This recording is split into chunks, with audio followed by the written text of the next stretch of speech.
dans cette table ronde. Nous avons ici Nathalie Launay de la société Galit, qui va être la modératrice et l'animatrice de cette table ronde. Je lui passe tout de suite la parole. Merci. Merci Guy. Donc effectivement, on a une table ronde sur un sujet qui est portefeuille électronique, quelle stratégie d'intermédiation numérique pour demain. Donc aujourd'hui, on a plus d'une transaction sur deux du commerce électronique dans le monde qui se fait par nos smartphones, au travers de l'apport d'une simplicité ergonomique, d'une sécurité applicative et, dans certains cas de figure, d'une garantie juridique, l'essor des portefeuilles électroniques. Donc, on va surtout peut-être nous parler de digital wallet. C'est le terme le plus souvent utilisé, mais on peut utiliser les deux. Qu'il soit donc digital wallet de paiement, d'identité et demain de monnaie numérique, dessine une nouvelle capacité d'intermédiation pour les transactions et les services de demain. Donc on va essayer d'explorer un petit peu plus ce sujet avec nos 4 intervenants. Je précise qu'il devait y avoir un 5e intervenant, Monsieur Mirko Molik, qui devait représenter Open Wallet Foundation.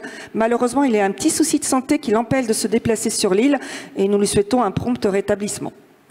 Donc sans attendre, je vais présenter nos 4 intervenants ici présents. Donc tout d'abord, Laurent Bailly, le monsieur avec des lunettes, voilà. Laurent est diplômé en informatique de l'école Polytech Lille, ça doit lui rappeler des bons souvenirs quand il vient ici, et en marketing et développement commercial de l'ESSEC à Paris. Il a acquis une expérience approfondie dans l'industrie du paiement, à différentes fonctions, dans différentes banques, et il a ensuite rejoint Visa Europe, et il est aujourd'hui au sein de Visa Europe le responsable de la stratégie produit pour le développement de nouveaux produits dans les domaines innovants tels que l'open banking et l'identité numérique. À sa gauche, nous avons Étienne Plouvier, qui a développé une forte expertise dans le domaine de l'identité numérique et les services de confiance pour promouvoir la transformation numérique des entreprises. Il représente Worldline à différents groupes de travail ou associations pour promouvoir à la fois l'économie numérique au niveau européen et préparer l'application de la nouvelle réglementation eIDAS pour les services identification, authentification et services de confiance. À ma gauche, Eric Théa. Eric, tu as 20 ans, vous avez 20 ans d'expérience dans le développement des produits et innovations numériques et vous avez travaillé dans différentes industries telles que les télécommunications, la Smart City, le retail ou encore les médias. Et depuis 2023, vous êtes chef de produit au sein de BNWise, Trusted Solutions, que vous nous présenterez tout à l'heure. Nous avons également une dame, Lisa Allemand. Lisa a un Master 2 en droit et stratégie de la sécurité avec un mémoire en cybersécurité, ce qui lui a permis de travailler pendant 3 ans au sein de notre chère agence ANSSI en tant que chef de projet au sein d'un bureau chargé du cadre réglementaire. Et depuis décembre 2021, Lisa travaille à la DG Connect au sein de l'unité H4 eGouv. Et vous avez à ce titre, Lisa, suivi avec attention les négociations sur la nouvelle réglementation eIDAS et les travaux du groupe d'experts qu'on appelle de la Toolbox. Et vous travaillez actuellement à la rédaction de futurs actes d'exécution ou d'implémentation, selon on parle avec un petit peu un franglais, nous parlerons plutôt actes d'implémentation pendant cette table ronde, d'eIDAS 2, qui a fait l'objet d'ailleurs de certains débats tout à l'heure. Alors, sans plus attendre, on va démarrer donc nos échanges. Et puis, honneur aux dames, Lisa, je vais commencer par vous. Alors, avant d'entrer dans le vif du sujet, Lisa, je vais me permettre de vous solliciter pour rappeler la feuille de route eIDAS 2 suite à l'adoption donc au Parlement européen en vote plénière le 29 février 2024 donc de la révision eIDAS. À vous, Lisa. Merci beaucoup, Nathalie. En effet, donc le Parlement a voté en plénière le 29 février la révision du règlement eIDAS. Toutefois, il y a encore quelques petites étapes administratives, on va dire, ou procédurales, avant que la réglementation soit adoptée officiellement et entre en vigueur. Aujourd'hui, c'est d'ailleurs le jour parfait pour en parler, puisque l'adoption a été faite ce matin par le Conseil, à l'unanimité. Et les prochaines étapes sont la signature dans une des réunions plénières du Parlement européen qui sont prévues sur le courant du mois d'avril. Et donc, suite à cette signature au Parlement européen, il y aura la publication au journal officiel de l'Union européenne du règlement révisé. Et comme certains d'entre vous doivent le savoir, le règlement rentrera en vigueur 20 jours après sa publication au journal officiel. Ce qui, selon nos estimations, apporterait l'entrée en vigueur courant mai 2024. Merci Lisa pour cette feuille de route concernant la partie donc, réglementaire de du premier texte vraiment important qui effectivement donne une accélération de la future identité numérique européenne. À ce propos, depuis la présentation de juin 2021 de cette révision eIDAS, la Commission européenne a toujours motivé cette urgence d'une identité numérique universelle et pan-européenne à libre disposition de chaque utilisateur européen pour une solution alternative qui soit à la fois souveraine, dans les deux sens du terme, souveraine au niveau européen, mais souveraine au sens contrôle par les utilisateurs, mais également très sécurisée et une alternative en fait aux wallets fournis par les GAFA. Donc, est-ce que Lisa, vous pouvez nous expliquer comment ce fameux texte premier de la révision eIDAS va nous fournir les outils nécessaires pour concurrencer les fameux géants numériques américains? Alors, tout d'abord, je pense qu'il faut souligner le fait que nous ne sommes pas en compétition avec les grandes plateformes parce que nous proposons quelque chose de différent qui est un cadre juridique pour le portefeuille européen d'identité numérique. Comme cela a été rappelé de nombreuses fois au cours de la précédente conférence, l'objectif réellement c'est de fournir aux citoyens et aux entreprises de l'Union un portefeuille pour s'identifier en ligne de partout en Europe, ce qui couvrira de nombreux cas d'usage de nos vies quotidiennes. Et l'idée, c'est vraiment de réduire la charge administrative que nous connaissons aujourd'hui dans nos interactions en ligne. Et cela, c'est totalement en lien avec les objectifs fixés par la décennie numérique pour 2030, et notamment l'objectif d'avoir une identité numérique sécurisée, contrôlée par les utilisateurs et reconnue dans toute l'Union.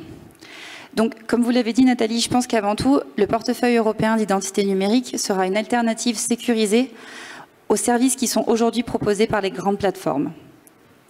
Et notamment, il y a le RGPD qui s'applique entièrement au sein du règlement eIDAS. Et cela implique que les citoyens partageront le minimum de données nécessaires pour accéder à un service en ligne. Je pense que nous en avons tous fait l'expérience dans notre vie quotidienne. Nous partageons de nombreuses données lorsque nous accédons à un service, sans pour autant percevoir la nécessité ou l'utilité de partager toutes ces données aux fournisseurs de services. Et donc l'idée, c'est vraiment de réduire ce grand partage de données aux seules données nécessaires pour obtenir un service précis. Il y aura donc le respect des principes contenus dans le RGPD, notamment la minimisation des données, la limitation de la finalité de l'exploitation de ces données, la protection des données dès la conception du portefeuille et par défaut. Et il est aussi rappelé dans le règlement eIDAS que le règlement révisé, il va falloir que j'apprenne à plus parler de eIDAS, que le portefeuille européen d'identité numérique n'exploitera pas les données des utilisateurs à des fins commerciales. Et ça, c'est un élément très important. C'est reflété, donc toutes ces références au RGPD sont reflétées dans les fonctionnalités que vont contenir les portefeuilles européens d'identité numérique. Tout d'abord, les utilisateurs auront accès à un tableau de bord où il y aura l'historique de leurs transactions, des services avec lesquels ils ont interagi et des données qu'ils ont partagées dans le cadre de ces interactions numériques. Le portefeuille permettra aussi la portabilité des données des utilisateurs. Les utilisateurs pourront également soumettre directement des plaintes aux autorités nationales de protection des données, telles que la CNIL en France, en cas d'utilisation abusive de leurs données. Il y aura aussi la possibilité pour les utilisateurs de créer et de gérer indépendamment leur pseudonyme s'il n'y a pas d'identification qui est légalement requise pour accéder à un service. En plus de toutes ces fonctionnalités qui prônent réellement la protection de la vie privée et la protection des données personnelles, le portefeuille et le cadre européen qui a été révisé permet la fourniture d'attestations électroniques d'attributs qui sont juridiquement reconnues dans l'Union européenne. Et je pense que, encore une fois, nous en avons tous fait l'expérience de scanner un diplôme ou une attestation médicale qui n'est pas signée, qui n'est pas sécurisée, on la partage à quelqu'un et puis bon, on espère que tout va bien se passer dans le process, mais en soi, il n'y a pas de sécurité d'un bout à l'autre de la chaîne pour certifier que c'est bien l'utilisateur à qui ce diplôme ou cette attestation a été délivrée, qui l'envoie et qu'il n'y a pas de modification du contenu du document jusqu'à sa réception. Et donc, ces attestations électroniques d'attributs pourront servir de nombreux cas d'usage. Et aujourd'hui, je sais que cette table ronde se focalise spécifiquement sur le paiement. Et je pense que c'est un secteur dans lequel les attestations électroniques d'attributs peuvent avoir une réelle valeur ajoutée. De plus, le règlement révisé prévoit que tous les utilisateurs, personnes physiques, bénéficieront d'une signature électronique qualifiée gratuite pour leurs utilisations non professionnelles. Encore une fois, je pense qu'on a plus ou moins tous été confrontés à devoir signer électroniquement au moyen d'une signature électronique qualifiée qui emporte la même valeur juridique qu'une signature manuscrite des documents en ligne.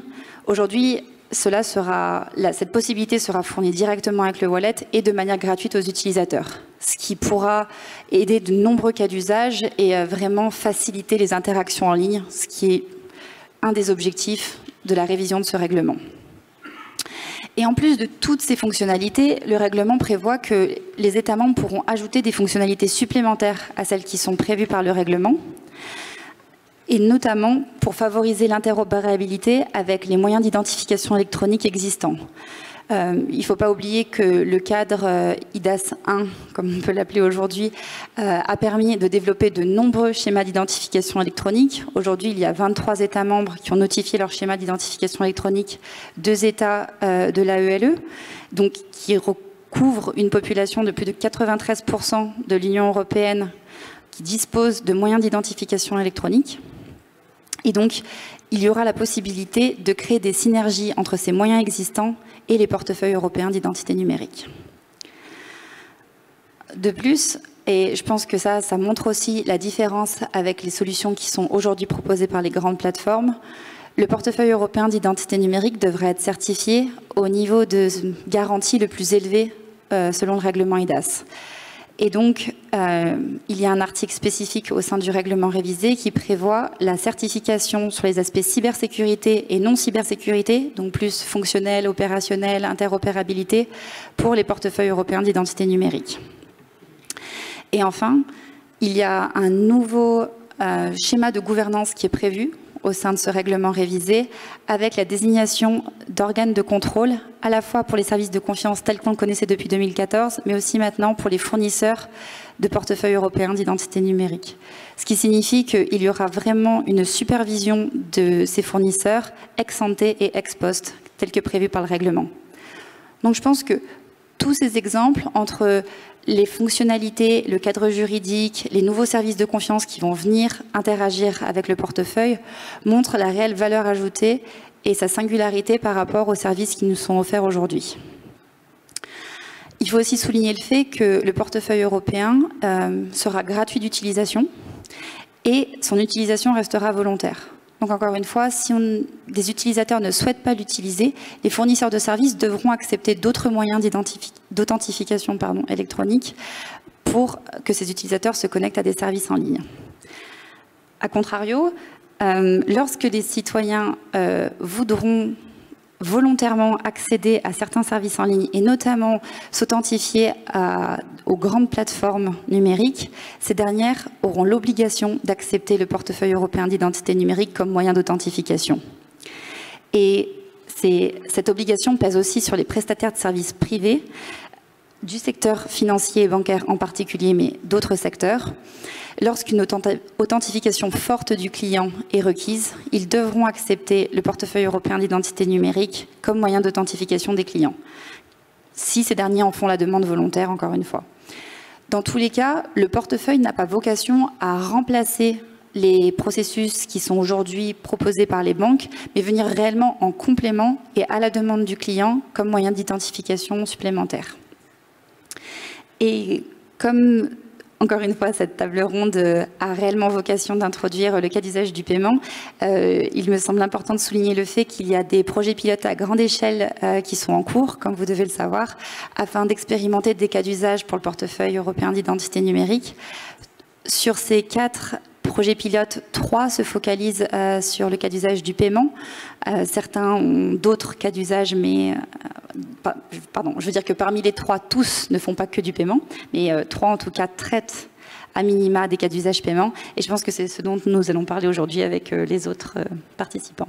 Oui, effectivement, on a le LSP NoBid qui traite plus particulièrement exclusivement du cas paiement. Nous avons EWC qui traite du cas paiement, nous le verrons tout à l'heure avec Étienne Plouvier et Monsieur Laurent Bailly. Et nous avons potentiellement Potential qui traite plutôt de l'identification pour une ouverture de compte. Et là, c'est plus du paiement, mais c'est plutôt un cas de souscription à un service financier. Mais dans le cas d'usage du paiement, le règlement eIDAS 2, effectivement, ne va pas suppléter les banques dans leur rôle ou des prestataires de services de paiement dans le process d'autorisation du paiement. Le wallet d'identité numérique sera à la volonté de l'utilisateur pour l'utiliser, pour s'authentifier fortement, pour consentir par exemple à un paiement, qu'il soit à distance ou en proximité quand on utilise le NFC ou le QR code. Donc nous allons approfondir le cas d'usage du paiement avec justement Monsieur Laurent Bailly. Lisa, je me permettrai de vous déranger si jamais nous avons une question qui est plus à propos des futurs actes d'implémentation dont vous avez la lourde tâche dans les 6 mois qui vont venir. Je vais juste préciser que Laurent, aujourd'hui, dirige au nom de Visa le groupe de travail, justement, sur le paiement du consortium EWC qui définit et pilote les cas d'usage du paiement dans le cadre d'un voyage. Donc, Laurent, est-ce que vous pouvez nous en dire plus, justement, sur ces travaux au sein de EWC pour le paiement et donner des éléments de réponse à la question suivante: comment les écosystèmes transactionnels construits pour les réseaux bancaires utilisent l'identification numérique pour faire face ou s'intégrer au wallet? Merci Nathalie, bonjour à toutes et à tous. Effectivement, on fait partie, on a le privilège de s'occuper de ce qu'on appelle la task force, le groupe de travail paiement au sein du consortium WSC, qui regroupe un certain nombre d'acteurs de l'industrie, à la fois de l'industrie du digital, enfin de l'identité numérique, mais également du paiement, dont Worldline d'ailleurs. On a comme objectif de définir en fait les spécifications du paiement pour le futur wallet d'identité numérique européen. Aujourd'hui, comme vous le savez, on va dire que les fondamentaux de l'identité numérique ont été traités par le projet et par l'eIDAS 2, et c'est assez récemment qu'il y a eu confirmation, notamment dans l'eIDAS 2, puisque c'est lors du si je ne m'abuse, je suis pas expert, mais Lisa, vous pouvez me corriger si c'est pas bon, mais effectivement en novembre 2023, il a été confirmé dans le projet de règlement eIDAS 2 le fait qu'il y ait une authentification forte qui soit requise pour un certain nombre d'acteurs, dont effectivement le secteur financier. Donc on essaye de se poser la question dans ce groupe de travail sur les conséquences de tout ça et quelle est la meilleure façon d'intégrer cette fonctionnalité. Parce que concrètement, ça veut dire quoi? Ça veut dire que demain, aussi aujourd'hui, vous vous authentifiez fortement lors d'un paiement sur Internet ou lorsque vous accédez à votre banque en ligne et que vous utilisez votre application bancaire avec un push notification, par exemple. Demain, ça veut dire que vous allez utiliser une autre application mobile pour la même chose. Et ça sera le choix effectivement du citoyen. Ça a des conséquences, effectivement, tout ça. C'est quelque chose de très compliqué, techniquement parlant. Et notre objectif, c'est, au travers encore de ce groupe de travail, d'être capable de proposer à la Commission européenne et aux experts, notamment les experts de la Toolbox qui rédigent l'ARF. Je parle peut-être un peu de jargon pour les gens qui ne connaissent pas, mais c'est l'architecture de référence, c'est-à-dire que c'est là où sont définies les spécifications de ce futur wallet européen, qui aujourd'hui n'embarque aucune caractéristique liée au paiement, justement. Donc l'idée, c'est d'utiliser le consortium IWC. Il y a d'autres, comme tu le disais Nathalie, il y a d'autres consortiums effectivement qui travaillent aussi sur le sujet paiement, mais l'idée c'est d'être capable de définir ces spécifications Et donc, ce qu'on souhaite également, c'est d'aller au-delà de ça, c'est d'être capable de faire un pilote sur quelques cas d'usage sélectionnés pour vraiment confronter ces spécifications. Donc, on a quand même quelques principes, on a déjà une conviction au sein du consortium, c'est que le paiement, c'est un cas d'usage qui va permettre aux futurs wallets d'identité numérique européens de se développer. Parce que c'est un cas d'usage fréquent. Si on prend l'exemple, franchement l'exemple du fait que si vous deviez utiliser votre wallet uniquement une fois tous les 10 ou 20 ans pour ouvrir un compte en banque et faire un KYC avec l'entrée en relation, il est fortement probable que ce fameux wallet restera au fin fond de vos applications de votre mobile et disparaîtra au bout d'un moment et vous n'allez pas l'utiliser. Si au contraire vous l'utilisez de façon régulière pour payer sur Internet, ou on le verra tout à l'heure, même si on va un peu plus loin, pourquoi pas payer en magasin, on est sur des cas d'usage qui vont vraiment favoriser l'adoption et le décollage de ce wallet si on veut atteindre effectivement les 80% de citoyens européens équipés d'ici 2030, qui est l'ambition de la Commission européenne. Donc ça c'est le credo, on a ce credo. Mais ça doit commencer par les basiques, c'est-à-dire la SCA, la Strong Consumer Authentication. On travaille sur ces spécifications. Il y a un certain nombre d'éléments, de caractéristiques à prendre en compte qui sont effectivement pas forcément triviales. Il faut prendre en compte on est à la croisée du règlement eIDAS 2 et de la future PSR, le Payment Service Regulation. Qui intègre effectivement, comme vous le savez, des provisions pour que l'EBA intègre dans ses réflexions, notamment dans la rédaction des futurs RTS, les spécifications du wallet d'identité numérique européen. Donc c'est quelque chose d'assez complexe. Et on parle par exemple du dynamic linking, comment être sûr que cette fonctionnalité qui est clé dans la réglementation PSD2 et PSR soit bien respectée si demain on s'authentifie avec son wallet. Donc voilà, donc il y a un certain nombre d'exemples de ce type-là sur lesquels on travaille. On a aussi ce wallet, finalement, il va bien falloir que le consommateur s'enregistre auprès de sa banque pour pouvoir dire qu'à partir de demain, je veux que je sois authentifié avec mon wallet d'identité numérique européen et plus avec mon wallet bancaire. Donc ça veut dire quand même il y a des réflexions à mener et ça se fait sur le portail de la banque. Enfin, on imagine que ça se fera dans le portail de la banque, mais tout ça n'est pas défini et il faut que ce soit harmonisé au niveau européen. C'est-à-dire qu'un de nos fils conducteurs également, c'est de minimiser les impacts sur les infrastructures financières et les infrastructures des banques en particulier. Parce qu'on sait que l'ensemble du monde du paiement et financier a beaucoup souffert au moment du passage à la PSD2. C'était très compliqué et on souhaite évidemment, en apportant un maximum de standardisation et en aidant la Commission européenne via le consortium IWC à mettre au point ces spécifications, à minimiser la friction potentielle. Voilà.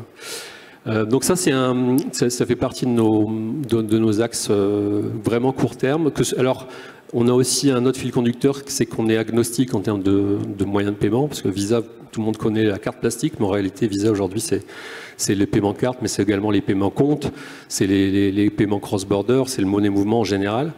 Et on apporte également nos compétences avec l'ensemble des acteurs de la place, avec Worldline notamment, pour traiter les deux cas, que ce soit la carte, également le compte, la partie paiement à compte ou à compte. Voilà, que dire de plus? Je pense que j'ai fait...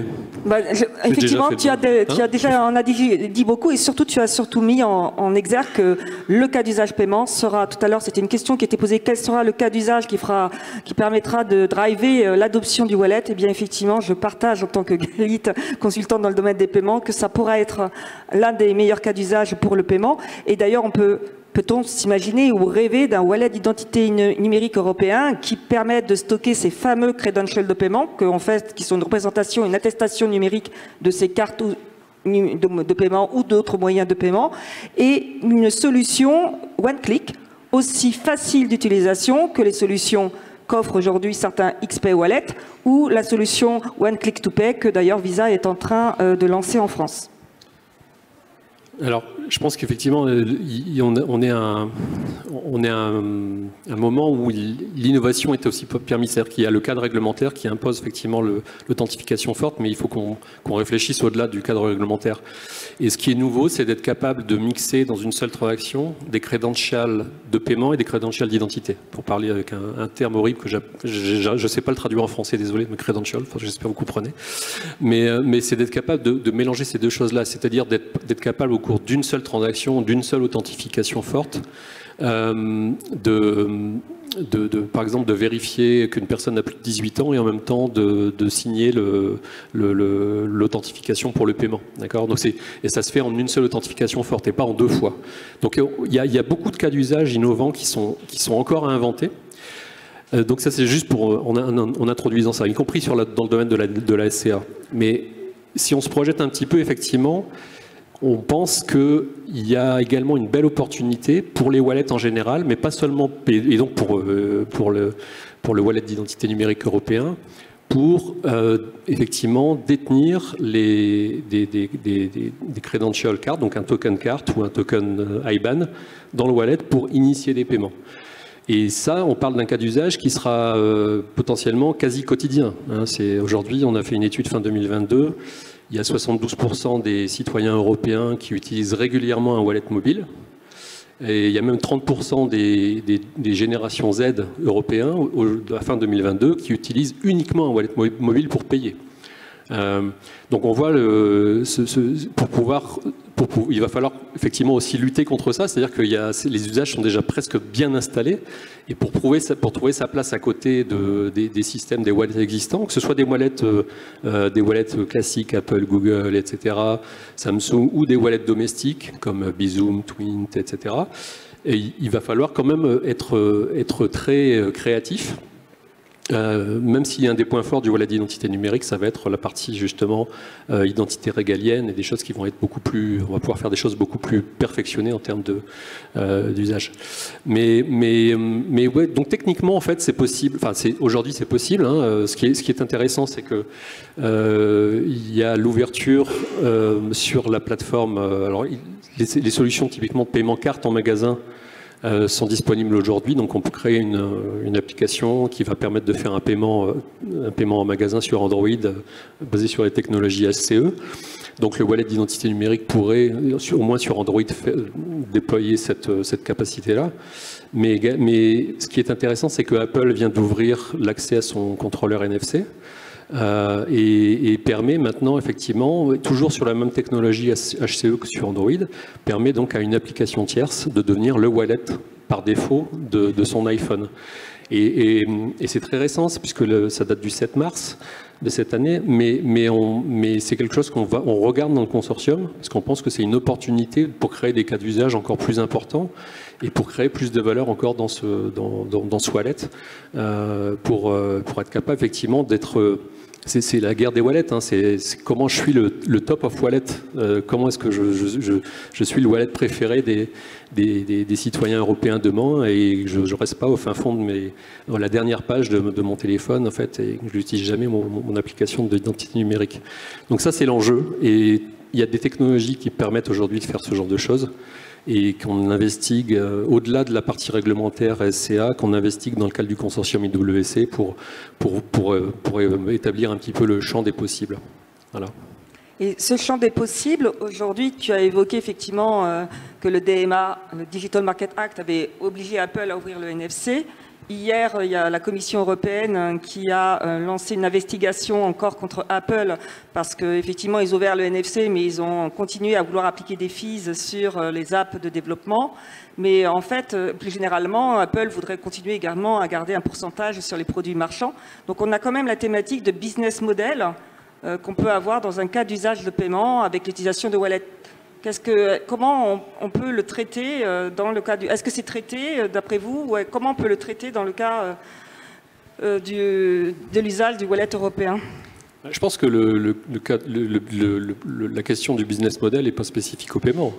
Je pense que de façon générale, c'est comment les wallets d'identité numérique vont être émis. Est-ce que ça va être émis par un État membre, par le gouvernement? Est-ce que ça va être émis par une entité privée qui aura la délégation par le gouvernement pour émettre le wallet? Est-ce que c'est un consortium d'entreprises privées qui vont pouvoir émettre ce wallet? Et quel est le business model? Est-ce que c'est entièrement financé sur des fonds publics ou est-ce qu'il y a d'autres modèles qui peuvent exister, des modèles de rémunération? On pense que le paiement pourrait introduire des modèles de rémunération et qui soient équilibrés entre plusieurs parties. Que ce soit les banques ou les fabricants de wallets. Je pense que c'est ça qui est clé au bout du compte. Parce qu'on entend... Alors je sais que la Commission européenne a aussi prévu une solution, un wallet open source pour limiter les frais. Donc ça c'est important quand même pour les États qui ne souhaitent pas investir dans leur technologie elle-même. Donc il y a la première version du wallet open source a été publiée il y a quelques jours. Donc ça permet quand même d'avoir une base pour créer son wallet, mais tout ça coûte très cher à maintenir. Il y a des certifications, il y a des tas de process, donc c'est quelque chose qu'il faut... La question du business model n'est pas spécifique au paiement, et par contre, je pense que le paiement pourrait aider en établir un. Donc effectivement, on a aujourd'hui le texte et IDAS 2 qui ne traite pas pour l'instant de business model. Et on a également IDAS 2 qui ne traite pas non plus d'un autre sujet qui est ce qu'on appelle en anglais le terme liabilities, que je vais traduire par responsabilité juridique. En particulier, on a les émetteurs de paiement qui ont des exigences réglementaires vis-à-vis des réglementations sectorielles paiement. Aujourd'hui, la seconde directive sur les paiements. Demain, le futur paiement... comme tu as désigné PSR, le futur règlement sur les services de paiement, et qui oblige les émetteurs, par exemple, à rembourser leurs clients dans certains cas. Et pour cela, il faut qu'il y ait des responsabilités juridiques à définir de part et d'autre. Je vais me permettre de rebondir sur ce sujet auprès de Lisa, parce que, d'après vous, Lisa, est-ce qu'un futur acte d'implémentation pourrait résoudre ces problèmes épineux? Business model, je pense que ça va être dépendant des États, mais des responsabilités juridiques qu'ont les émetteurs de moyens de paiement vis-à-vis de l'authentification forte, dit en petits termes habituels dans le domaine des paiements, SCA, Strong Customer Authentication. Alors c'est vrai que la question sur la responsabilité est une question épineuse, comme vous l'avez bien souligné Nathalie. Ce qu'il faut garder en tête, c'est que le règlement IDAS révisé prévoit explicitement que l'article 11 du règlement IDAS tel qu'il existait et qui a été conservé s'applique aux fournisseurs de portefeuilles européens d'identité numérique. Donc il est clair dans le règlement IDAS que les États membres demeurent responsables, liable, en cas d'incident ou de litige qui a trait au wallet. Et comme cela a été souligné, dans tous les cas, peu importe le moyen d'émission du wallet, il y a 3 options qui sont inscrites dans le règlement IDAS. C'est soit directement par un État membre, soit sous le mandat d'un État membre, ou soit indépendamment d'un État membre, mais reconnu par cet État membre. Donc ce que le règlement révisé prévoit explicitement, c'est bien la responsabilité des États membres en tant que fournisseurs du wallet, indirectement ou non, d'être responsables en cas de litige ou d'incident qui a trait au wallet. Mais en effet, il y a une zone grise en ce qui concerne certains cas d'usage, et notamment le paiement, et la responsabilité qui s'appliquera avec des autres parties utilisatrices, on va dire, telles que vous l'avez évoqué. Donc ça sera probablement au règlement PSR qui devra affiner cette interopérabilité avec le ID Wallet et définir un petit peu davantage les responsabilités de part et d'autre. En tout cas, la Commission n'a pas de empowerment d'établir un acte d'implémentation sur cet article. Donc il n'y aura pas d'acte d'exécution sur la responsabilité. Ça, on peut le confirmer. Merci pour cet éclairage. Donc on va continuer un petit peu sur ce sujet paiement avec Étienne Plouvier, qui représente donc Worldline, également au sein du consortium EWC. Donc, Étienne, effectivement, on a une future réglementation qui va devoir nous définir probablement les responsabilités de part et d'autre quand on utilise le wallet, mais il devra peut-être également indiquer le niveau minimum de certification des wallets qui vont être utilisés pour l'authentification forte. D'après vous, Étienne, pensez-vous quel niveau on devrait absolument avoir besoin pour pouvoir s'authentifier fortement avec un wallet pour se conformer aux exigences du secteur du paiement. Et est-ce qu'on a besoin des données d'état civil qu'on appelle en petit nom acronyme PID pour les paiements pour ce faire? Bonjour à tous. Tout d'abord, je dirais que le use case paiement, et en effet, on a la conviction chez Worldline que c'est réellement le use case qui va permettre l'adoption du wallet par la masse des utilisateurs, parce que comme le disait Laurent, on fait des paiements quotidiennement. Donc c'est ça qui va pouvoir permettre cette adoption. Ensuite, peut-être faire un petit zoom au niveau des use cases paiement, avec trois use cases peut-être un peu différents. C'est-à-dire un premier use case qui serait l'authentification, l'autorisation des paiements. Donc c'est quelque chose qui existe aujourd'hui, hein, vous le connaissez avec la PSD2, le 3DS, 3D Secure, avec donc Worldline gère par exemple ce qu'on appelle des Access Control Servers qui permettent, lorsque vous faites une transaction bancaire avec votre carte Visa sur un site internet, en fait il y a une redirection vers cet ACS qui va, pour l'utilisateur, lui demander d'utiliser son moyen d'authentification pour consentir au paiement. Donc ça, c'est des rails existants. En Belgique, par exemple, l'utilisation de It's Me, qui est une application d'identité électronique fortement utilisée outre Kiev1, c'est une utilisation que les banques ont demandé à Worldline de plugger sur notre ACS en lieu et place de leur home banking pour pouvoir faire une authentification. Ça, c'est une première partie du use case paiement. Une deuxième partie du use case paiement, on en a parlé, c'est ce qu'on appelle la tokenisation des données de paiement. Ça peut être la carte bancaire, le PAN, la date d'expiration, le CVV, ça peut être l'IBAN, ça peut être demain également le digital euro qui va être à l'intérieur du wallet et qui va permettre de pouvoir initier un paiement.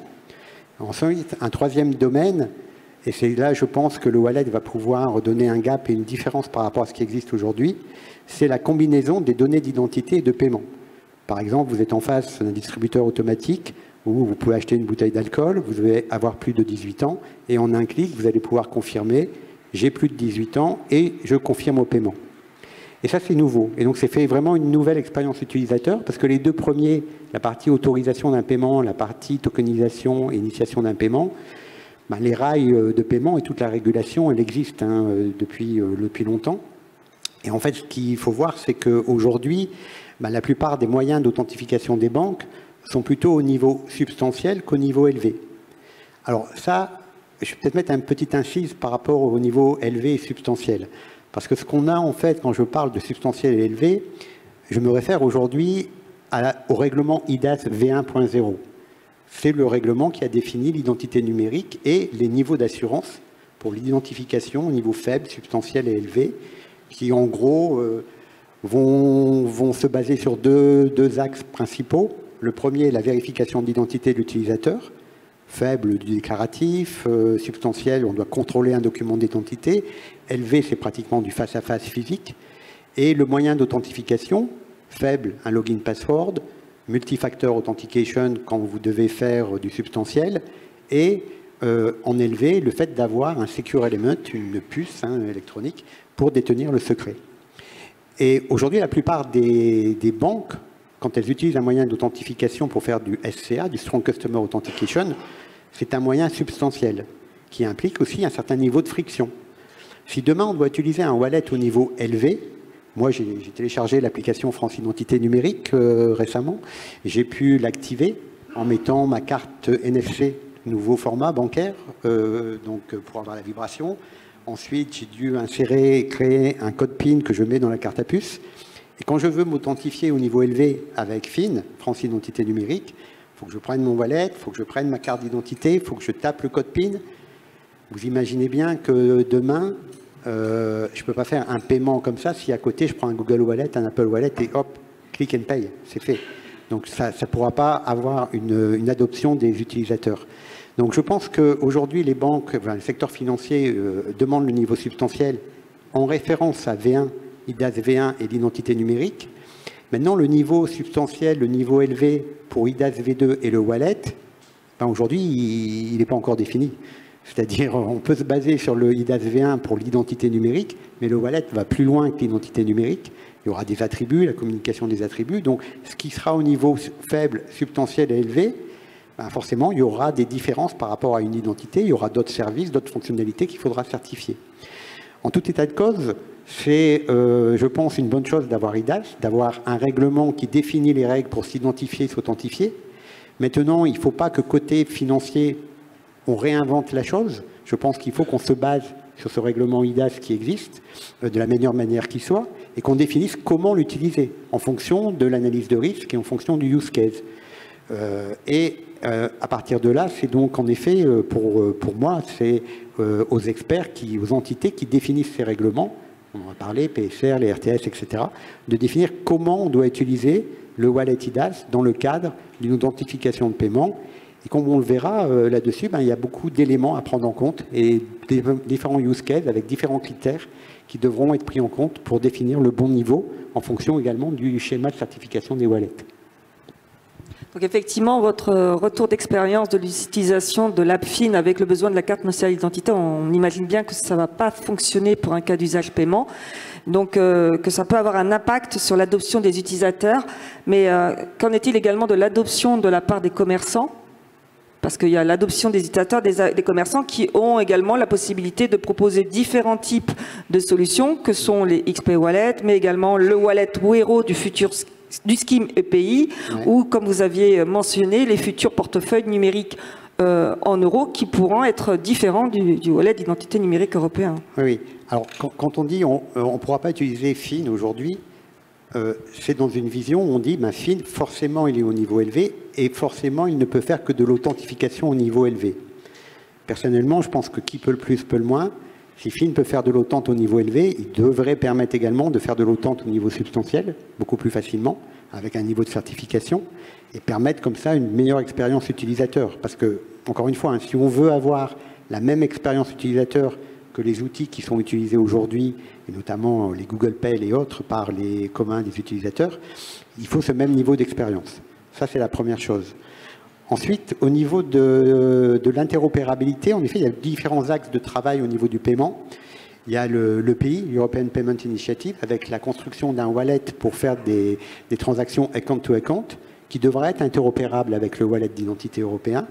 Il y a également le Digital Euro, qui devra être également compatible. D'ailleurs, Thierry Breton disait, maintenant qu'on a un wallet européen, qu'est-ce qu'on va mettre dedans? Mettons le Digital Euro, donc voyons ce qui va arriver. Mais en tous les cas, on travaille au Worldline sur ces sujets-là, le pays, le Digital Euro. Aujourd'hui, pour vous donner une idée, je disais tout à l'heure, il y a 3 use cases. Quand je prends le Digital Euro aujourd'hui, dans les groupes de travail qui sont dessus, en fait, on a 77 use cases aujourd'hui qui sont en cours, qui vont dépendre du point de vente avec QR code, avec NFC, du online, du offline, du web e-commerce, de l'app peer-to-peer offline, du paiement récurrent, du remboursement, comme tu disais tout à l'heure. Donc la complexité, elle est quand même très très large. Et donc du coup, le niveau de sécurité qui est nécessaire pour tous ces use cases, il faudra également la tuner par les experts du paiement dans leur RTS. Et là où je pense également qu'il y aura un nouvel argument pour les commerçants, c'est-à-dire les commerçants, ce qu'il faut bien comprendre, nous on est en contact, on a plus d'1 400 000 commerçants chez Worldline pour faire l'acceptance des moyens de paiement. Le fait de mettre un nouveau bouton moyen de paiement sur un site commerçant, c'est pas click and play. Il y a un coût, il y a une étude, il y a un impact pour les commerçants pour ouvrir ce nouveau bouton de paiement sur un site e-commerce, mais aussi après demain sur les TPE, sur les terminaux de paiement électronique.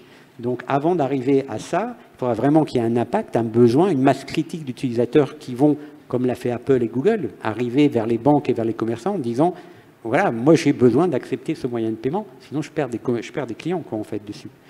Et là, le wallet, je pense, européen, avec tous les aspects privacy, on en a parlé, RGPD, le tableau de bord, comme Lisa disait, le fait que les relating parties doivent s'enregistrer également pour réellement déclarer ce qu'elles vont utiliser sur le wallet sous le contrôle de l'utilisateur, et donc gagner, parce que derrière la fraude va être réduite, l'expérience utilisateur et donc va être agrandie et facilitée. Donc ça pourrait être beaucoup d'économies et de coûts générés de coûts réduits pour les entreprises, mais de revenus générés pour les entreprises. Ça peut être différenciant par rapport à ces wallets qui existent aujourd'hui, dont on sait notamment qu'ils capturent des données pour essayer de vendre des services après aux consommateurs. Oui, effectivement, nous avons donc une complexité de situations et de cas d'usage. Tout à l'heure, j'étais étonnée, 77 cas d'usage en euro numérique. Je pense que pour le wallet d'identité numérique européen, on doit bien être de là des 77 usages tout compris. Donc nous avons une complexité, mais une opportunité à saisir. Et en fait, on n'a pas que le cas d'usage paiement qui intéresse les services financiers. Naturellement, il y a également le cas d'usage de l'identification électronique fiable pour la souscription à un nouveau service financier.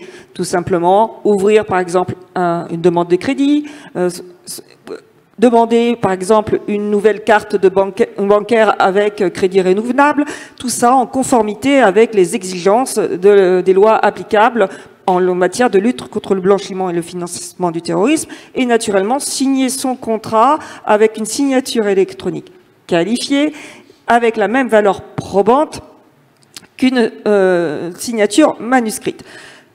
Mais pour tous ces cas d'usage d'identification électronique requis par la loi, donc les banques auront l'obligation de proposer le wallet, ce que vous avez d'ailleurs évoqué tout à l'heure, Lisa. Mais d'après vous, Étienne, avons-nous absolument besoin d'un seul wallet d'identité numérique fourni par le gouvernement? Si ce n'est pas le cas, comment les fournisseurs de wallets alternatifs pourront-ils survivre en concurrence avec un wallet qui sera gratuit pour l'utilisateur, qui permettra une signature électronique qualifiée gratuite hors usage professionnel, et par rapport au wallet donc fourni par l'État? Oui, comme je le disais, au niveau du niveau de sécurité requis pour les services financiers, encore une fois, c'est toujours une analyse de risque. Donc en fonction du risque, on va demander quel est le bon niveau, substantiel ou élevé, en fonction de ce que sera ce niveau substantiel ou élevé. Et en effet, on peut considérer également là, des choix d'adoption par les utilisateurs. Est-ce que tout le monde voudra utiliser le même wallet pour toutes ces transactions numériques? Pour le service régalien, peut-être le wallet régalien. Pour des services de paiement, est-ce que je vais utiliser un wallet régalien ou un wallet privé? Est-ce que pour d'autres services où j'ai pas du tout envie, des services de voyage et autres, j'ai peut-être envie d'avoir un autre wallet, de ne pas mettre tous mes données sensibles dans le même wallet? Ça, c'est une première chose. Donc, c'est cet aspect de niveau de sécurité. Est-ce que le wallet FIN, demain, s'il devient un wallet, permettra aussi le niveau substantiel ou pas? Parce que s'il ne permet pas le niveau substantiel, la partie, on va dire, friction sera trop forte pour de nombreux cas d'usage. Et donc, il y aura de la place également, je pense, pour des wallet providers privés qui peuvent avoir aussi une flexibilité pour proposer des services plus sur mesure au niveau de certains secteurs métiers. Ça peut être des secteurs hôteliers, par exemple, pour faire du check-in, du booking d'hôtel. Ça peut être le secteur aérien. Aujourd'hui, Ayata développe des wallets et des pilotes pour passer en biométrie complète depuis le boarding d'une ville jusqu'à l'embarquement, le débarquement sur une autre ville. Et donc, on peut imaginer aussi des wallets spécifiques pour certains métiers de voyage également, avec des choix, etc. Moi, ce que je pense qui peut être intéressant, c'est qu'on ait un wallet qui peut être un peu un cœur, je veux dire la clé de voûte de mon identité numérique, qui permettent ensuite de pouvoir activer d'autres wallets. Et comme ça, parce que là, aujourd'hui, on a beaucoup de wallets privés qui font face à des systèmes de fraude pour la partie enrôlement, activation du wallet. On pourrait imaginer que le wallet d'identité permette d'activer de manière sécurisée un wallet privé qui peut être ensuite, n'a pas besoin forcément d'être certifié à des niveaux substantiels élevés ou même juste substantiels, donc avec des coûts de certification qui vont être moindres, et proposer également une flexibilité, des changements de version beaucoup plus fortes en fonction des besoins utilisateurs. Et je pense que ça, c'est un point clé pour pouvoir faire un marché qui émerge et qui croît. Et ce marché, il va émerger, je pense qu'on en revient à la question clé, quand on va parler d'opérateurs privés, c'est le business model. C'est-à-dire à partir du moment où il n'y a pas de business model et il n'y a pas de retour sur investissement, vous n'allez avoir aucune compagnie qui va investir pour permettre ces transactions ou ces échanges financiers. Aujourd'hui, je vais prendre le cas du paiement. Quand vous avez entre la banque du payeur, la banque du payé et les systèmes de cartes et des acteurs au milieu comme Worldline, on investit, on permet de sécuriser les échanges, etc. parce qu'on a possibilité d'avoir des rémunérations sur ce service qui est opéré. Si demain, il n'y a aucun acteur qui est rémunéré, aucun acteur va investir sur ce système-là, il ne va pas marcher. Donc le fait de trouver un partenariat public-privé avec un écosystème qui permet d'émerger, de rémunérer à la fois les wallet issuers, mais également demain les attributs issuers pour le service qu'ils rendent après-demain à la relaying party, parce que c'est la relaying party qui va retirer tous les coûts de la baisse de fraude et de la génération de revenus. Voilà, c'est ce modèle-là qu'il faut petit à petit mettre en place. Là, on est au tout début. On essaie de mettre en place les standards technologiques qui permettent d'assurer le maximum de privacy. Mais c'est vers ça qu'il faut aller à terme. Effectivement, le règlement EIDAS, qui est fondé sur la neutralité technique, autorise déjà des acteurs privés à fournir des services de confiance, des moyens EIDAS. Ce matin, on a évoqué effectivement l'identité numérique La Poste, donc c'est un moyen privé. On aura bientôt, prochainement, je crois comprendre, Iris également, qui est un acteur privé. Et on pourrait également avoir des fournisseurs de wallets. Worldline, en fait, n'est pas qu'une PayTech, Étienne. Vous ne faites pas que des services pour l'écosystème des paiements et les marchands. Vous proposez des offres techniques dans l'ensemble du processus de dématérialisation numérique. Est-ce que vous pouvez nous en dire un petit peu plus sur cette vision plus large que uniquement dédiée paiement dans la vision EIDAS? Oui, la dématérialisation est au sein de la stratégie de Worldline et l'identité numérique. Alors la dématérialisation, en 2 mots, il y a 3 grands piliers de la dématérialisation qui se basent d'ailleurs sur EIDAS, la version 1. Il y aura la première partie qui est l'identité numérique dont on parle là actuellement. La deuxième partie qui sera les échanges des attributs et puis la signature électronique de contrats pour confirmer légalement qu'on est d'accord avec quelque chose. Et ensuite, on aura également l'archivage à vocation probatoire de toutes ces données-là. Donc ça, c'est le scope de la dématérialisation. Et l'identité numérique, pour un acteur comme Worldline, est très lié au paiement numérique. Il y a tout ce qui concerne l'AML, le KYC au niveau bancaire. Donc c'est très... et l'anti-blanchiment, l'AML. Donc ça, c'est très important. Donc Worldline gère, par exemple, l'Access Control Server, comme je le disais, de toutes les banques principales en France. Donc ça fait des milliards de transactions qui permettent également ensuite aux utilisateurs, avec des moyens d'authentification forts, de confirmer qu'ils autorisent le paiement. On permet également, en fait, quelque part, ça rejoint un peu les attestations d'attributs avec des licences open banking, de pouvoir récupérer les IBAN sous le contrôle de l'utilisateur ou les transactions financières pour estimer un crédit, si on est solvable, etc. On a ces solutions-là, mais on a également, au-delà du paiement, des solutions telles de l'IAM, l'Identity and Access Management. On a la partie gestion de fraude, des services de confiance que l'on fait également. Et tout ça permet d'accompagner nos clients vers de la dématérialisation. Mais avec le wallet et l'identité et le paiement, notre vision par rapport à ça, c'est un peu le parallèle que l'on a fait avec l'acceptance des paiements. Aujourd'hui, les 1 400 000 marchands qui sont clients de Worldline viennent nous voir pour faciliter l'acceptance des paiements par carte Visa, par carte Mastercard, JCB, Alipay, Apple Pay, Google Pay, etc.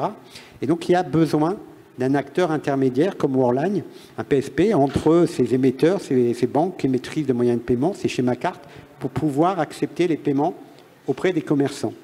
Et en fait, on pense que les commerçants, les relaying parties, vont avoir la même problématique demain avec les wallets ou les identity providers. Et donc, ils vont devoir tirer des multiples connexions parce qu'ils ne vont pas seulement devoir accepter les wallets français en France, mais également les wallets de tous les citoyens européens, c'est l'Internet, il n'y a plus de frontières, ou les touristes qui voyagent en point de vente. Et donc, on pense qu'avoir cette acceptance de l'identité ou du paiement enrichi avec l'identité, un peu le troisième cas dont on parlait tout à l'heure, on combine les données d'identité avec le paiement, et un cœur stratégique pour Worldline. C'est pour ça qu'on va proposer une gateway, un hub d'identité qui permet en fait à un commerçant très simplement de se connecter à Worldline et d'avoir accès à tous les wallets qui seront connectés à ce hub et qui permettront de s'authentifier et de déclencher des paiements de manière complètement sécurisée.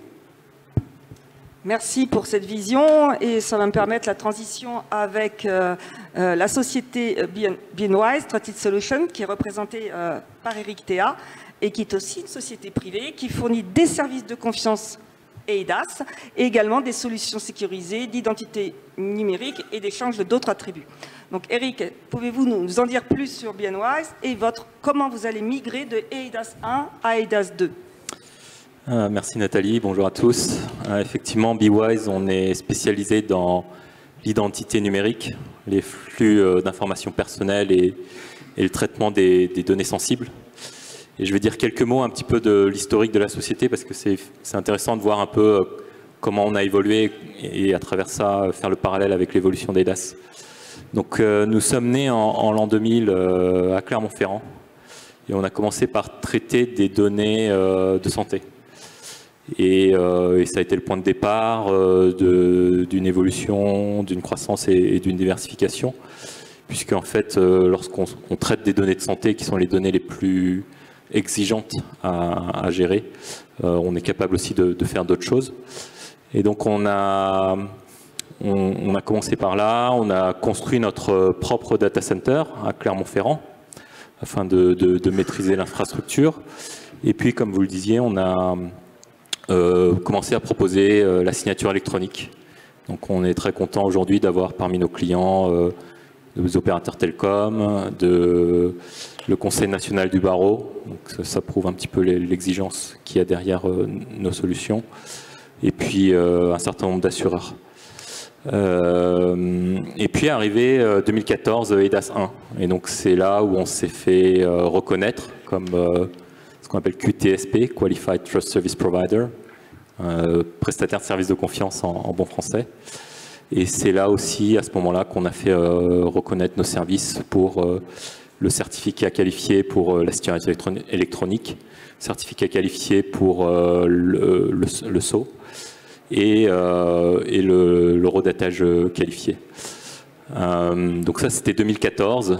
On est en 2024. Entre-temps, on a continué aussi à développer nos services. On a développé nos services de KYC, donc 14 millions de dossiers traités jusqu'à présent. On a, pour des besoins internes, on avait aussi besoin de registres pour faire la traçabilité de nos transactions. On a aussi des services d'archivage, donc MF461. Et ce qui est intéressant de voir, c'est que tous ces services qu'on a développés, aujourd'hui, on les retrouve sous une forme ou une autre dans EIDAS 2. Ce qui montre aussi que le règlement, il s'adapte un petit peu à l'évolution du marché et du secteur. Et donc demain, on va pouvoir être officiellement reconnu sur les trusted lists pour ce genre de service, moyennant certification et tout ce qui va bien derrière. Et donc ça, là, j'ai parlé des services de confiance, mais aujourd'hui, on parle aussi beaucoup du wallet, puisque c'est l'objet de la table ronde. Et donc, nous sommes aussi un fournisseur de wallet. On considère EIDAS 2 comme un accélérateur puissant pour le secteur et comme un cadre réglementaire qui va permettre de définir les règles du jeu et d'harmoniser les pratiques. Et puis à l'intérieur de ce cadre, libre à chacun de se différencier et de proposer sa différence. Et donc nous, les 3 points sur lesquels on va essayer de se différencier, c'est notamment la gestion du patrimoine de données, l'expression du consentement et des droits RGPD des utilisateurs, et puis, pour faire écho un petit peu aussi au modèle économique mentionné tout à l'heure, comment créer de la valeur pour les prestataires de services au sein de notre wallet. Donc voilà un petit peu les 3 axes de différenciation que nous, on voit dans notre wallet. Et en résumé un petit peu pour expliquer pourquoi on se positionne sur le wallet et qu'est-ce qui a guidé un petit peu nos développements jusqu'à présent, c'est vraiment la liberté de choix pour l'utilisateur final, de décider ce qu'il partage ou ce qu'il ne partage pas, avec qui et quand. C'est une des raisons aussi pour lesquelles nous on a décidé de construire notre propre data center, c'était de ne pas être soumis à l'US Cloud Act et d'être obligé d'aller à l'encontre du souhait de l'utilisateur final. Et donc nous, on est très content de voir que dans cet esprit, on le retrouve un peu dans EIDAS 2 et c'est un peu aussi ce qui a guidé un peu tous nos développements jusqu'à présent. Voilà. Donc aujourd'hui, votre stratégie, vous allez faire un wallet.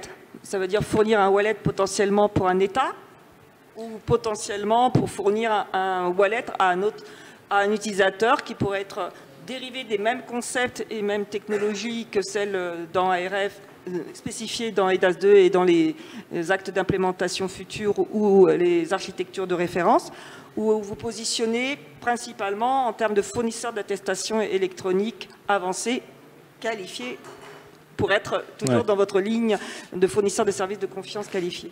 Donc effectivement, nous, on souhaite fournir un wallet, on souhaite aussi avoir une empreinte européenne, ça c'est assez important à souligner.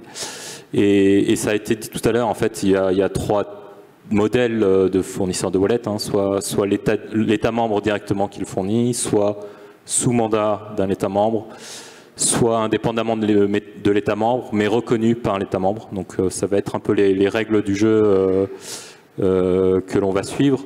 Et nous, ce qu'on souhaite, c'est effectivement fournir un wallet qui puisse être utilisé par des personnes physiques, mais aussi un wallet pour les personnes morales, avec un sujet sur lequel on travaille, c'est la relation entre ces identités, entre des personnes physiques entre elles, et puis entre une personne morale et les personnes physiques, mandataires, employés, enfin, etc. Et donc ça, c'est des sujets sur qu'on regarde et qui, je pense, feront notre différenciant, qui nous permettront après de fournir la meilleure expérience utilisateur possible, en toute sécurité, en compliance, et tout ça pour augmenter l'efficience opérationnelle. Mais pour revenir à votre question, on sera effectivement fournisseur de wallet, mais on sera aussi fournisseur d'attestation électronique d'attributs, je le fais en français, oui. Qualifié, QEA. Et dans ce cas-là, effectivement, en tant que fournisseur de QEA, on sera interopérable avec d'autres wallets, donc bien sûr avec notre wallet, mais aussi avec d'autres wallets. Voilà. Vous serez fournisseur d'attestation électronique qualifiée pour des acteurs bancaires, pour des acteurs de paiement, potentiellement ? Ouais, en fait, effectivement, ce qui est intéressant, c'est de voir aussi comment l'écosystème va évoluer et comment les différents acteurs vont se placer par rapport à cet écosystème, puisque effectivement, on peut être fournisseur de wallet et donc fournir des verifiables, présenter des credentials à un relying party. Je suis désolé pour les anglais, les anglicismes, fournisseurs de services qui pourraient venir consommer cette donnée. Mais quand je parlais d'écosystème, c'est qu'on peut aussi imaginer que les banques demain, puisqu'elles ont de la donnée sur les utilisateurs, elles puissent être source de données, voire même fournisseur de QA, que demain l'IBAN ce soit effectivement un attribut qui fasse partie de l'identité au global d'une personne, et qu'elle puisse elle-même, ou à travers des fournisseurs technologiques comme nous, fournir ce genre d'attributs à des wallets. Ce qui serait bien plus intéressant que simplement la vision pour l'instant de la réglementation sur le virement instantané et futur PSR, simplement d'une vérification d'IBAN avec une probabilité de réponse en vérification du nom et à qui appartiendrait cette IBAN, parce que là, la réponse avec une attestation qualifiée serait pas probable, mais c'est oui, elle est émise par une autorité de façon certaine et authentique. Effectivement, ça pourrait avoir un intérêt pour limiter la fraude. Donc, je remercie tous nos 4 intervenants pour avoir répondu à mes questions, parfois un petit peu challenging, je le sais, mais pour continuer cette table ronde, je vais vous proposer, au lieu d'un échange bilatéral, je vais vous proposer un échange plus ouvert, sur un thème plus ouvert, où vous pourrez échanger entre vous, sur une thématique plus sociale. Quelles sont les conséquences sociétales de cette nouvelle forme d'intermédiation? C'était l'une des questions qui nous était soumise sur cette table ronde. Et je vais rajouter une petite question sous-jacente. Est-ce que le wallet est vraiment une question d'intermédiation ou pas plutôt un sujet ou un enjeu de confiance? Donc, qui veut commencer par prendre la parole sur ce petit thème plus sociétal et plus philosophique, on dira? Allez,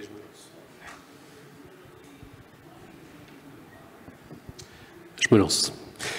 Non, là, je réagis sur le côté intermédiation, parce que je pense que la construction aujourd'hui du wallet d'identité numérique européen, c'est justement la décentralisation. C'est-à-dire, on va dire, c'est une infrastructure d'identité numérique décentralisée.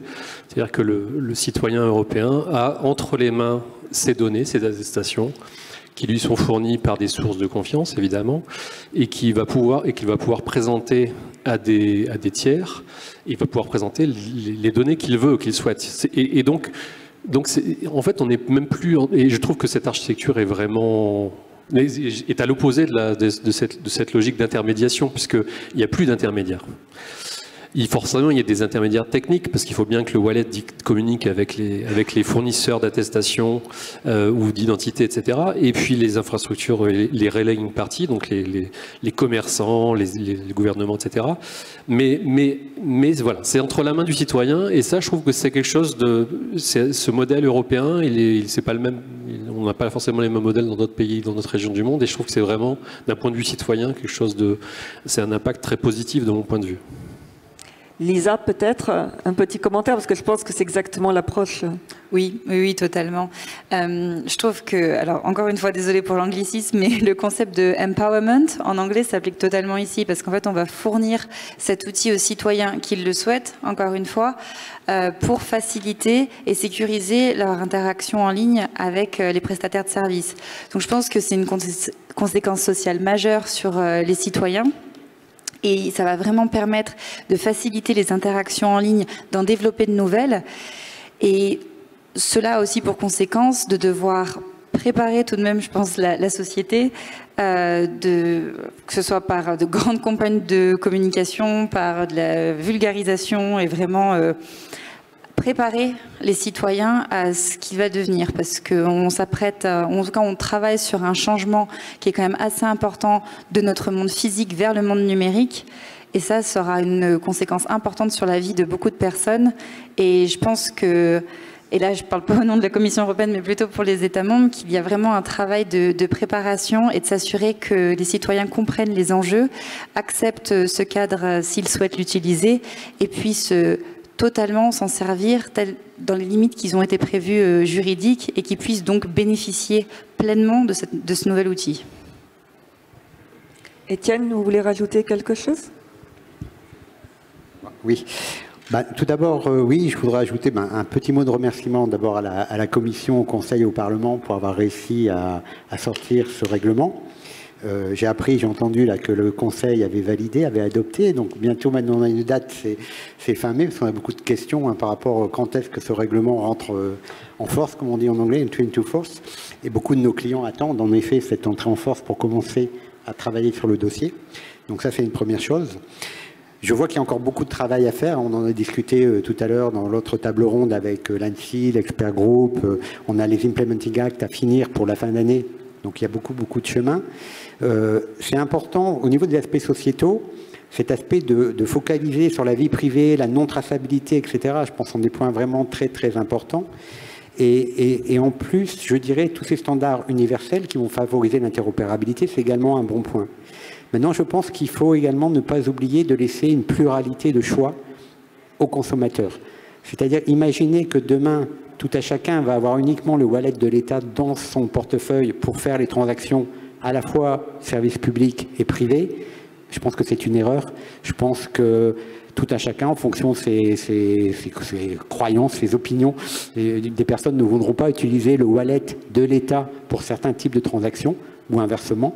Et également, comme je le disais tout à l'heure, le secteur privé peut amener beaucoup plus, entre guillemets, d'innovation dans des secteurs particuliers. Et donc, cette pluralité entre le secteur public et le secteur privé est très importante. Ça veut dire qu'il faut réellement bâtir un écosystème qui va permettre d'échanger de l'identité et de l'authentification avec un business model qui tient la route derrière et qui vont permettre d'effectuer les investissements nécessaires. Parce que sans les investissements nécessaires pour communiquer, interconnecter à la fois les marchands, les wallet issuers et les attribute issuers, ça va rester à plat et il n'y aura pas d'usage. Donc c'est réellement là-dessus, je pense qu'au niveau des États, de la Commission, un focus particulier, comment faire monter toutes les forces en puissance de chaque pays, des entreprises privées qui sont là et prêtes et qui ont l'expertise pour pouvoir monter ces services-là. Je pense que c'est le point capital pour en faire un succès. Eric, je vais poser une question sous-jacente. Question d'intermédiation ou d'enjeu de confiance. En tant que fournisseur de services de confiance qualifiés, je pense que cette thématique enjeu de confiance devrait vous parler. Oui. On est effectivement, la confiance est au cœur du sujet, mais je ne peux que souscrire à ce qui a été dit par mes collègues. C'est vraiment, encore une fois, je le rappelle, mais nous, une de nos valeurs chez BeWise, c'est la liberté de choix pour l'utilisateur final. Donc je confirme ce que dit Etienne. On veut laisser le choix à l'utilisateur de choisir, si possible, son wallet. Et puis choisir avec qui il partage sa data ou pas. Et donc là, on revient à la décentralisation qui a été mentionnée par Laurent. Et puis l'accompagnement nécessaire de ce que disait Lisa. Donc je ne peux que souscrire avec tout ce qui a été dit. Tout le monde se rejoint. Mais je dirais qu'effectivement, j'ai noté moi avec intérêt un décret italien qui prévoit effectivement que leur écosystème pourront permettre différents wallets. Ils avaient eu la même initiative avec Speed en permettant différents moyens d'identification électronique du secteur privé avant d'ailleurs d'avoir eux-mêmes leurs propres moyens d'identification électronique régaliens. Donc je pense que c'est une démarche qu'on pourrait prendre avec intérêt parce qu'en fait, outre de pouvoir dire je suis d'accord ou pas avec qui partager mes données, pouvoir choisir son wallet apparemment semble être un consensus pour pouvoir avoir la véritable liberté de choix et ensuite pouvoir choisir comment on va l'utiliser. Bien, je pense qu'on a fait pas mal de questions. Je vais me tourner vers la salle. Est-ce qu'on a encore un petit peu de temps ou pas? Oui. Alors, je propose qu'il y ait 2, voire 3 maximum questions. À chaque fois, des questions brèves et courtes, s'il vous plaît. Tu en as une? Oui, merci beaucoup pour votre table ronde, pour votre éclaircissement et pour tous ces éléments d'information très intéressants. Il y a une question que je voulais vous poser. C'est effectivement, on n'a pas mentionné le cas d'usage du transport, le cas d'usage des loisirs, le cas d'usage des voyages. Or, aujourd'hui, moi, je vois les wallets que j'ai sur mon smartphone.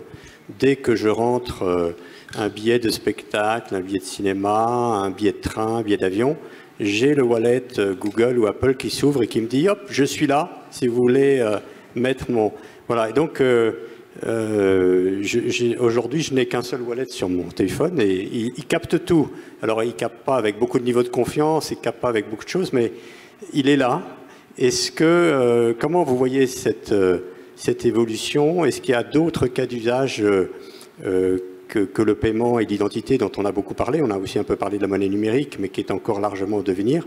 Est-ce qu'il y a d'autres cas d'usage qui peuvent changer justement cette question d'intermédiation? Qui souhaite répondre? Laurent, t'es parti. Oui, effectivement, c'est un très bon point. Je pense que c'est aujourd'hui les wallets qui existent, qui sont présents aujourd'hui sur nos téléphones, ont déjà énormément de cas d'usage et on s'est habitué à ces cas d'usage. Et l'exemple du voyage, effectivement, de son billet de transport, de train ou d'avion, et le bouton qu'on a ajouté à son wallet que fournissent aujourd'hui les airlines, c'est quelque chose qui est… Voilà.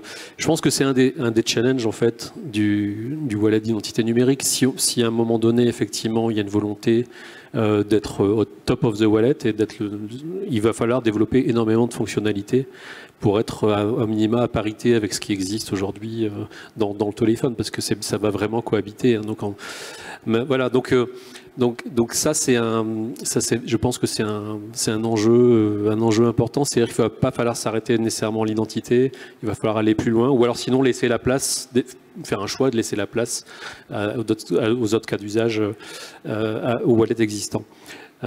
Après, je pense que on a mentionné, que ce soit Étienne ou moi tout à l'heure, des cas d'usage qui peuvent être intéressants lorsqu'on va mixer les informations, les éléments d'identité et de paiement, par exemple, ou de paiement et par exemple, être capable au cours d'une même transaction, de récupérer une attestation de titre de transport dans la même transaction, par exemple. Donc sous la forme d'une attestation qui atteste, voilà, que j'ai bien acheté mon billet d'avion, et c'est cette attestation que je présente au portique, par exemple. Donc on a aussi ce genre on réfléchit à des cas d'usage un peu innovants comme celui-là, où on va pouvoir récupérer soit son billet d'avion, soit son reçu de paiement directement dans le wallet au cours d'une seule transaction qu'on fait avec le wallet. Donc c'est ce genre de choses qui pourront aussi créer de la valeur et faire en sorte que driver la préférence au wallet d'identité numérique par rapport au wallet existant. Mais c'est clair qu'il y a un gap très important à rattraper en termes de cas d'usage. Maintenant, le wallet d'identité numérique, il aura aussi d'autres atouts, notamment voilà, l'identité régalienne, et être capable d'être utilisé pour des cas d'usage vraiment qui nécessitent un niveau d'identification très fort. Donc voilà, donc je pense que c'est en train de se dessiner. Il n'y a pas la réponse universelle, il n'y a pas la killer app ou le killer use case aujourd'hui, mais ce qui est certain, c'est qu'il va falloir en trouver quelques-uns et quelques angles. Voilà. Mais comme il y aura plusieurs types de wallets, potentiellement, est-ce qu'il y aura des wallets spécialisés dans le transport, spécialisés dans le voyage, d'autres wallets qui vont être, on pourrait imaginer une agence de voyage qui se spécialise, qui crée un wallet également dans le voyage. Donc voilà, on n'a pas la boule de cristal pour l'instant, mais le champ des possibles est très large. Oui. Je vais rebondir sur ta judicieuse question, Guy, parce qu'on a aujourd'hui 4 LSP avec différents types de cas d'usage. Donc potential, ça a été cité ce matin, il y en a 6, qui est plutôt de l'ordre secteur public ou secteur privé régulé. On a parlé tout à l'heure de EWC dans le cas d'un parcours de voyage, Nobit sur différents cas d'usage de paiement, DC for EU pour tout ce qui est en fait la vie d'un étudiant ou la valorisation de ses diplômes et acquis de compétences, et également en lien avec la sécurité sociale pour pouvoir en fait continuer ses études d'un pays à l'autre en Europe sans aucun problème. Et j'ai cru entendre, Lisa, qu'il y avait 2 nouveaux appels d'offres en vue de perspectives de nouveaux LSP. Donc ce qu'on appelle les fameux large scale pilots, ce qui veut dire que, est-ce que c'est vrai? Est-ce que vous pouvez nous en dire plus? Oui, en effet. Pardon. En effet, dans le cadre du Europe Work Programme 2023-2024, il y a des fonds qui sont alloués pour tester de nouveaux cas d'usage dans le cadre du portefeuille européen d'identité numérique. Le budget alloué est de 20 millions d'euros qui sera financé à 50% par les bénéficiaires, comme c'est le cas aujourd'hui avec les LSP actuels. Et ces LSP auront une durée de 24 mois. Bien que je ne puisse pas me prononcer sur les cas d'usage, je peux vous indiquer la timeline telle qu'elle a été dessinée. Donc normalement, l'appel sera lancé Q2 2024. La date limite pour les applications, désolé pour les anglicismes, sera Q3 2024. L'évaluation aura lieu Q4. L'information qui sera communiquée aux personnes, enfin aux applicants sera communiqué aussi Q4 et donc on devrait avoir une signature des nouveaux contrats pour ces nouveaux LSP Q1, Q2 2025. Donc ça veut bien dire, tu vois Guy, que la Commission a bien envisagé qu'il y avait d'autres cas d'usage que les LSP. Est-ce qu'il y avait une autre question dans la salle, si on a encore le temps?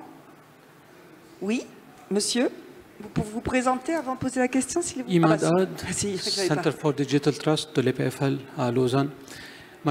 Ma question, c'est concernant l'interopérabilité. Le système a beaucoup de succès. Il y a tout d'abord la confiance.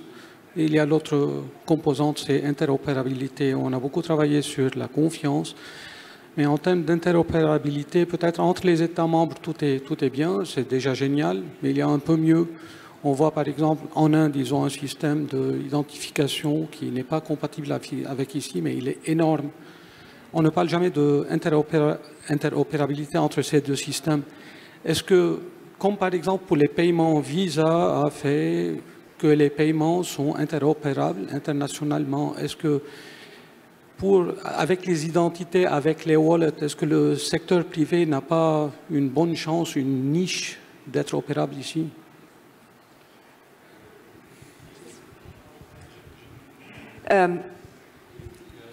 Laurent, tu veux intervenir, mais sur l'interopérabilité au niveau worldwide. Hein. Je suis désolé, on n'entendait pas très bien avec le micro. Je vais essayer de reformuler. Votre question, c'est est-ce que finalement il y a une interopérabilité au niveau en dehors de l'Europe qui est en cours, qui est discutée. Voilà, c'est ça. Parce que aujourd'hui, ce projet eIDAS 2, c'est l'interopérabilité intra-Europe, mais qu'est-ce qu'il y a des choses? Voilà. Eh bien, écoutez, je ne sais pas. non, plus sérieusement, je sais qu'il y a des discussions entre l'Europe et les États-Unis d'un point de vue afin de pouvoir harmoniser, mais j'en sais pas beaucoup plus, malheureusement, sur cette interopérabilité globale. Je ne sais pas si quelqu'un il y a un groupe a un avis. il y a un groupe de travail qui a été constitué avec une roadmap et des points intermédiaires qui sont faits entre les États-Unis et la Commission européenne. Oui, c'est ça, oui. Et en fait, de toute façon, les standards qui seront implémentés dans les actes de référence ou dans l'ARF sont... aujourd'hui, on a un premier standard international qui est pour la proximité, qui est le ISO 18013-5 pour ceux qui connaissent le MDOC, c'est un standard international. Et le deuxième est un standard du W3C, qui sont des standards également, qui sont, même s'ils sont open source, qui sont implémentés internationalement. Et d'ailleurs, il ne faut pas attendre... il y en a d'autres qui sont déjà en train de le faire, Microsoft et les autres, qui essayent d'implémenter, mais des solutions plutôt vision propriétaire. Donc il faut essayer justement d'avoir une solution européenne qui ne soit pas une vision propriétaire et qui nous permette l'interopérabilité quand même avec des standards. Les standards qui sont retenus dans le cadre de l'ARF, justement, donc encore une fois, c'est les spécifications techniques, c'est des standards ouverts mondiaux. C'est pas été recréé, donc ça s'appuie notamment sur effectivement le W3C, les Verifiable Credentials. Ça s'appuie sur OpenID for VC, enfin bref, OpenID et sa déclinaison justement décentralisée, donc for VC et for VP. Donc c'est des standards internationaux. Maintenant, est-ce que d'autres régions du monde vont adopter ces standards? Est-ce que aujourd'hui, on n'a pas cette visibilité-là. Donc après, il y a des discussions bilatérales, effectivement, celles entre la Commission européenne et puis les États-Unis pour établir, sur la base de ces standards, effectivement, une interopérabilité. Mais à l'échelle mondiale, c'est déjà compliqué à l'échelle européenne. Oui, on va commencer l'échelle européenne et puis on va dire que le modèle européen, c'est comme le RGPD, peut-être que ça permettra de donner des idées à d'autres. Bien sûr, je vais conclure cette table ronde. Je vous remercie pour vos questions. Je remercie surtout et je pense que nous pouvons remercier nos 4 intervenants pour leur contribution active à cette table ronde. Merci.